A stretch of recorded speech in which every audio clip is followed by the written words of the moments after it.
China, Japan and South Korea warmed their chilly relations Wednesday, brought together by a common goal, ending North Korea's nuclear program.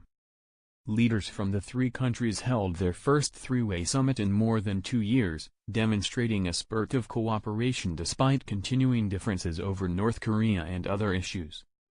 While short on specifics, the show of unity, especially ahead of North Korean leader Kim Jong-un's expected talks with President Donald Trump, was seen as a major success.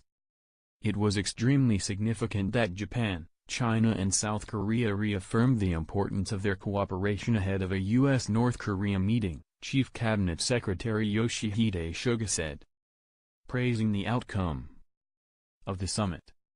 The agreements came at the first summit for the Northeast Asian neighbors after a hiatus of more than 2 years, bringing together Japanese Prime Minister Shinzo Abe, Chinese Premier Li Keqiang and South Korean President Moon Jae-in.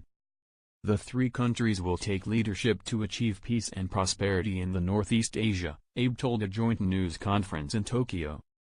With Lee and Moon standing on both sides, all wearing almost identical blue neckties. Abe said the three discussed how they can get North Korea to give up its nuclear weapons, but he didn't provide any details. China and Japan, in particular, have differences over how best to achieve North Korea's nuclear disarmament. The meeting comes amid a flurry of developments on the Korean peninsula. North Korean leader Kim Jong-un met Moon on April 27 and Chinese President Xi Jinping earlier this week, in a surprise visit to the Chinese coastal city of Dalian.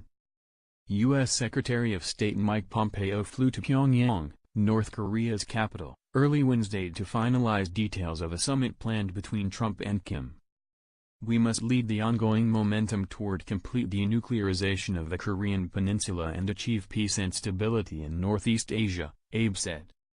The three countries agreed on promoting regional free trade, another hot-button issue challenging their region in the face of Trump's America First trade policy. Japanese Deputy Chief Cabinet Secretary Yasutoshi Nishimura said the three leaders will work toward two free trade agreements, a pact among themselves and the proposed regional comprehensive economic partnership with Southeast Asian nations. Trump has threatened all three countries with tariffs in a bid to seek trade concessions from them. His moves have raised fears of a trade war between the U.S. and China.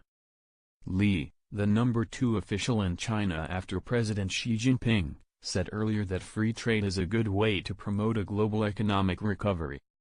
We are willing to work with Japan and South Korea to jointly maintain regional stability and push forward the development of the three countries, he said before the meeting started. The leaders also agreed to hold trilateral summits on a regular basis and set up a secretariat.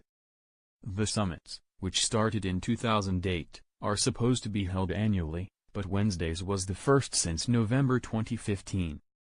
Analysts say Japan wants to showcase improved ties and cooperation with China and South Korea so its views will be represented in any negotiations with North Korea.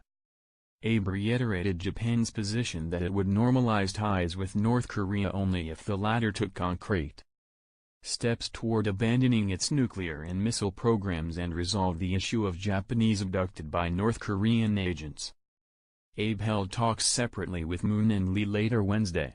He stressed the importance of a free and peaceful East China Sea to Lee, and proposed to Moon a future-oriented Japan-South Korea relationship by overcoming their contentious historical issues stemming from Japan's wartime actions. Japan and China also signed an agreement to launch a defense hotline next month aimed at preventing military clashes stemming from their territorial row over East China Sea islands. Moon left Japan after half a day. After that, Abe will host a dinner and lunch for Lee and join him on the northern island of Hokkaido on the final day of his 4-day Japan visit.